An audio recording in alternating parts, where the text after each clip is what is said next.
Alors aujourd'hui, cette vidéo concerne les émotions et plus particulièrement comment mieux gérer une émotion. Je vais vous donner comme ça quelques petites clés pour apprendre à comprendre une émotion et ainsi à mieux la gérer. Alors vous pouvez d'ailleurs, j'en profite, vous abonner à ma chaîne, comme ça vous aurez tout le suivi des vidéos, puisque je vais faire plusieurs vidéos sur les émotions. Là je vais faire une vidéo un peu large pour vraiment vous donner comme ça un petit peu la procédure, les clés pour gérer les émotions. Et puis il y aura d'autres vidéos où je vais parler des émotions de manière un peu plus détaillée. Alors tout d'abord, on va faire un petit jeu. Vous allez prendre un stylo et une feuille, donc vous pouvez mettre sur pause cette vidéo, le temps d'aller chercher une feuille et un stylo. Et je vais vous demander d'écrire les 4 émotions primaires dont dispose l'être humain. Selon vous, les 4 émotions primaires de l'être humain. Et une fois que vous avez écrit ces 4 émotions, la première que vous avez écrite, sachez que c'est l'émotion que vous ressentez au moment même où vous regardez cette vidéo. Et la dernière émotion, si vous l'avez trouvée, correspond à une émotion que vous ne voulez pas voir. C'est un peu comme une stratégie de votre inconscient.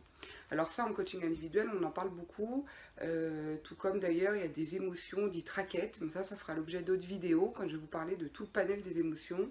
Des émotions raquettes, en fait, ça va être une émotion qui est cachée par une autre émotion. Donc ça, c'est l'art du questionnement. Toutefois, ce n'est pas l'objet de cette vidéo. Donc là, c'est de vous donner les petites clés de la gestion d'une émotion.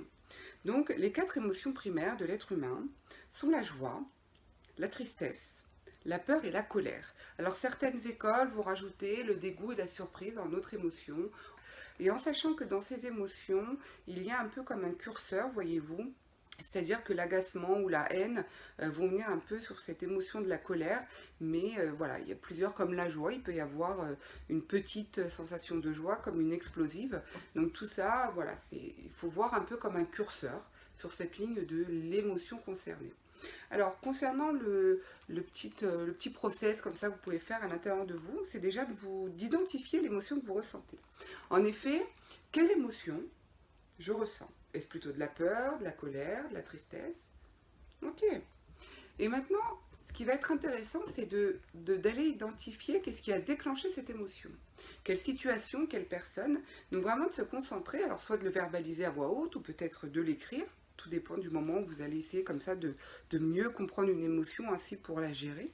Et c'est une façon aussi de mieux vous comprendre vous. Donc une fois que vous allez identifier qu'est-ce qui a déclenché cette émotion, qu'est-ce qui fait que je ressens ça? Ok.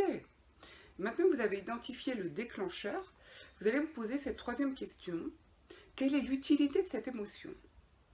Quelle est l'utilité de cette émotion? Et une fois que vous aurez répondu à ces 3 questions, il va déjà se passer des choses à l'intérieur de vous qui vont vous permettre, puisque vous aurez mieux compris et donc mieux appréhendé cette émotion, tout d'un coup d'être avec vous-même, de mieux vous comprendre, donc de mieux gérer cette émotion. Il va se passer des choses comme ça un peu naturellement.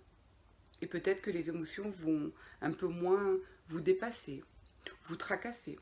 Voilà, c'est vrai qu'en coaching individuel, c'est quelque chose qui revient beaucoup. C'est pourquoi j'ai voulu faire cette petite vidéo. Et je vous souhaite à tous de prendre bien soin de vous.